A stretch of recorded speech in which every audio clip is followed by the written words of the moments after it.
What is up, everyone? Welcome back to the channel. So I'm running a little late to the subject. The news did drop of the second round of requirements for Galactic Legends yesterday, so I want to hop in and take a look at those, but I want to look at it from a little bit of a different perspective than maybe some of the other videos that you've seen out there. I am coming to a place in my gameplay where I am in the market for a Galactic Legend. I'm about to finish up my Darth Revan team, and after I do that, I'm going after a Galactic Legend because I just need something of that power level going forward in the game. So I wanted to look at the requirements of these that we have, the new ones that are coming out, and then maybe compare them a little bit to the older ones, and then just maybe give some advice for some people who are kind of in the same area of the game I am, who are looking to go after a Galactic Legend for the first time, and see which one maybe is that best investment going forward. Of course, a lot of this has to do with the rosters that you have, because my roster is going to be different than yours, and you may be closer to getting one or the other based off of the roster that you have. But I'm going to show you guys what I'm looking at and what I'm thinking process-wise. So let's hop in and take a look at these new requirements. But before we do, if this is your first time on the channel, do enjoy the content, or have been watching for a while and have not hit that sub button down below, please do that and join the channel going forward. All right, let's hop over and take a look at these new requirements. First, let's just kind of overview the original Galactic Legends. So Rey and Kylo, I think out of the two of those, Kylo is the one that I always leaned more towards. One, I just like the First Order characters and lineups better.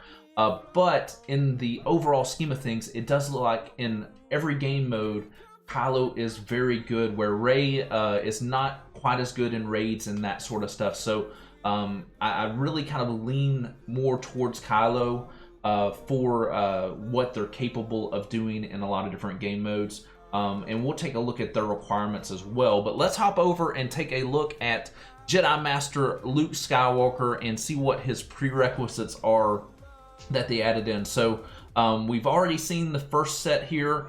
We've got some of these marquee characters going in, and we've got good characters like a C-3PO. Old Ben is a classic that a lot of people have, and then Rey Jedi Training is a character's journey character, so that one does take a lot to unlock. So that's quite an investment. But where it really hits the fan with these new ones that come up, and I would say I don't know what they could place on the new Emperors that would equal what they've added onto this. So a Relic 7 Jedi Knight Luke Skywalker is going to be extremely tough for newer players to be able to get, and there's really no way outside of running these raids and using all that Get One to unlock Wampa and Hermit Yoda to get him. There's no fast way of doing that. That is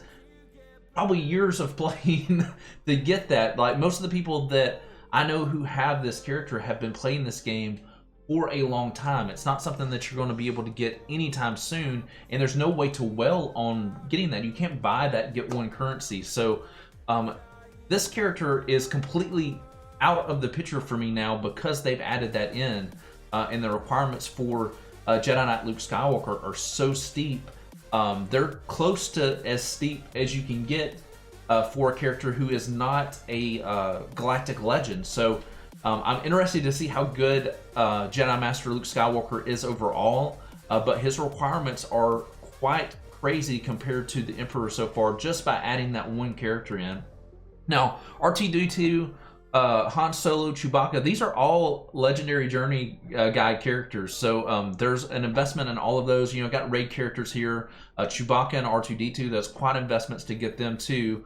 The only thing that's not too bad here is the Rebel Y-Wing to 6 stars, which I'm surprised that they're not throwing a 7-star requirement on that. But this new set is quite steep for this character. And just for some general advice together, we don't know how good these characters are going to be. So before you start going crazy after any of these, I would say let's see, let the Wells get out there, let Arnold, let all of those ones that you know are going to have the rosters and have that investment made to see how good these characters are going to be before you go all in, because right now Kylo is such a good character. I'm not the biggest fan of the prequels, or not prequels, the sequels, but he's a great character in this game. So right now he's still kind of got the edge. Now this is the one that I am interested in a lot, is the Sith Eternal Emperor. One, I've got some of these characters for Relic. I don't have them to the Relic requirements yet, but the requirements so far do not seem as steep. So we've got Emperor Palpatine, Darth Vader. Those are some that are just very good characters and very good at Relic anyway. A Royal Guard, not so good. Admiral Piet, we got these new characters coming in. Director Krennic is one that some people may have invested in, but I'm assuming that's going to be a roadblock for quite a few people.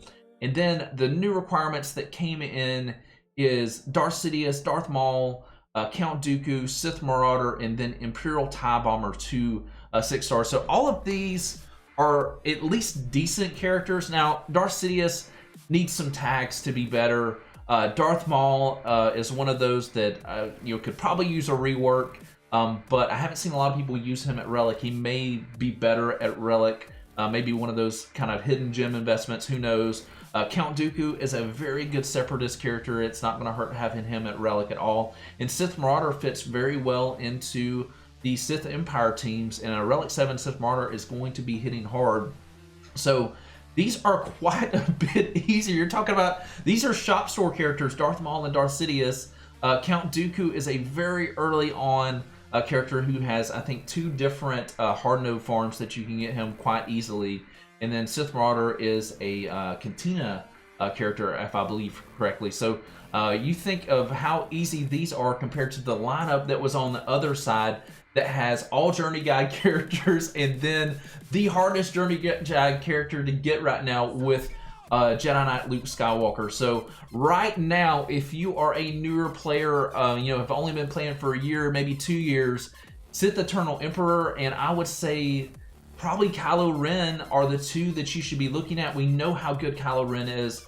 Let's wait and see how good Sith Eternal Emperor is, and I think that that's going to be the 2 routes for people's first Galactic Legend, based on how good that first, or how good Sith Eternal Emperor is. Like, right now, we just don't know how good this character is going to be. I am very interested in him. As you can see, I've got a decent amount of stuff, or at least got some relics here. I've got some of these characters I actually have the shards for. I just have not wasted the GP by taking them up to 7 stars yet, because I haven't done any investing in them. But it's going to be interesting to see what these last 5 are going to be for this character, because when you compare them to what the requirements are for this guy, like, it is night and day difference on what you need to get, for sure. So that's my thoughts so far. Let me know in the comments down below, are you interested in Galactic Legends?